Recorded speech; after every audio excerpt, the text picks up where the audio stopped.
بسم اللہ الرحمن الرحیم۔ محترم ناظرین السلام علیکم۔ اہل سرسار کی ایک قوم جسے قوم سبا بھی کہا جاتا ہے، اللہ تعالیٰ کے بے شمار نعمتوں کے اندر زندگی گزار رہی تھی۔ یہ قوم ایک عظیم تہذیب و تمدن کی مالک تھی۔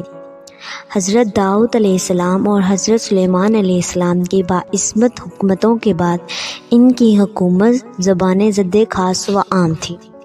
کہا جاتا ہے کہ یہ لوگ گندم کے مرگ سے آٹا پیس کر روٹیاں پکاتے تھے، لیکن اس قدر اسراف کرنے والے اور ناشکرے تھے کہ انہیں روٹیوں کے ساتھ بچوں کا پخانہ صاف کرتے تھے۔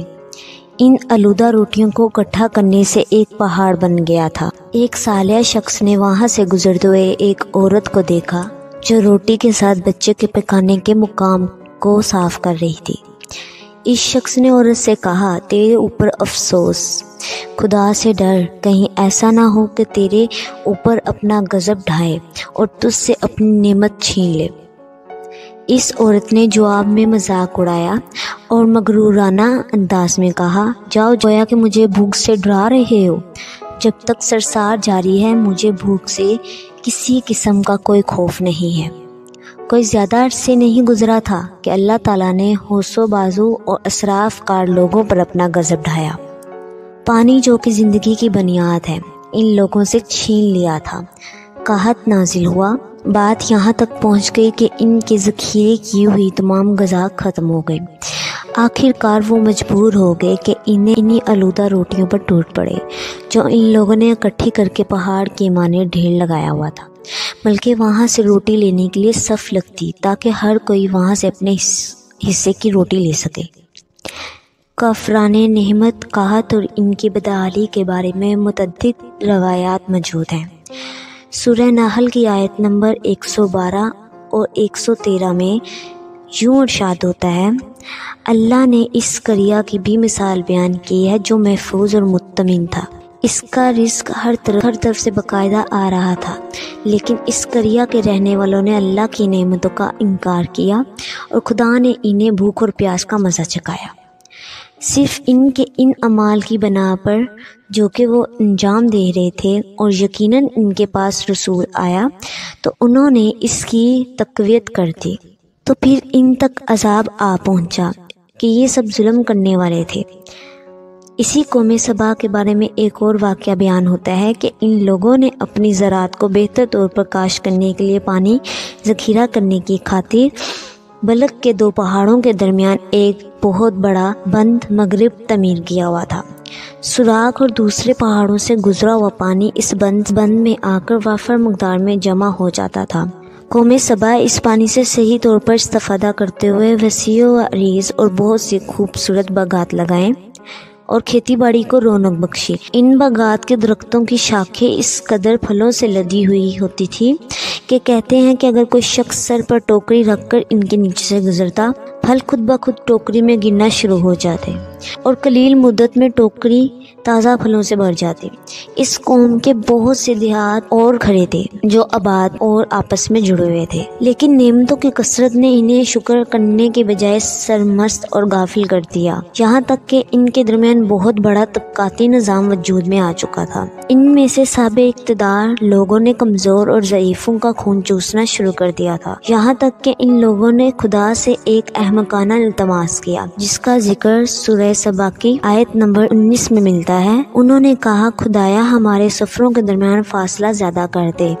انہوں نے اللہ تعالیٰ سے یہ التماس اس لیے کیا تاکہ غریب بے نواں لوگ عمرہ اور ثروت مندوں کے ہمراہ سفر نہ کریں۔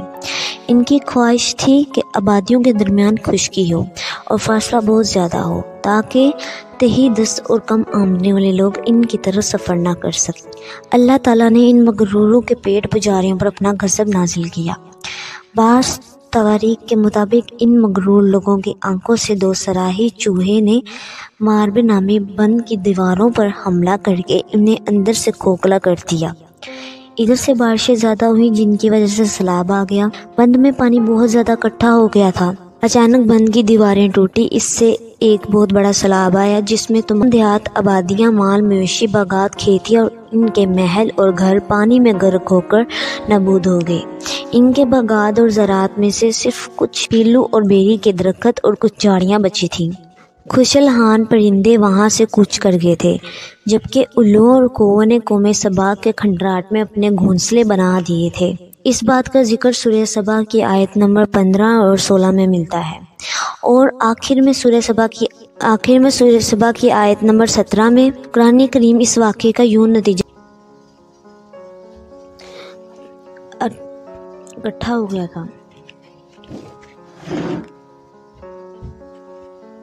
اچانک بند کی دیواریں ٹوٹی، اس سے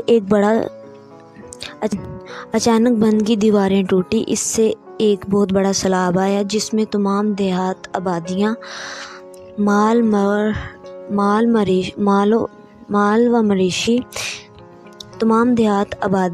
مویشی باغات کھیتیاں اور ان کے محل اور گھر پانی میں غرق ہو کر نابود ہو گئے۔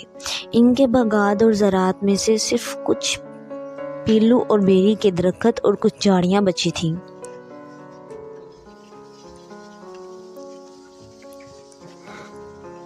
خوشلحان پرندے وہاں سے کوچ کر گئے تھے، جبکہ الو اور کووں نے قوم سبا کے کھنڈرات میں اپنے گھونسلے بنا دیے تھے۔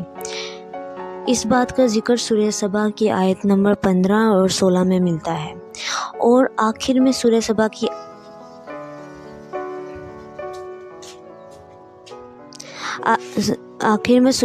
کی آیت نمبر 17 میں قرآن کریم اس واقعے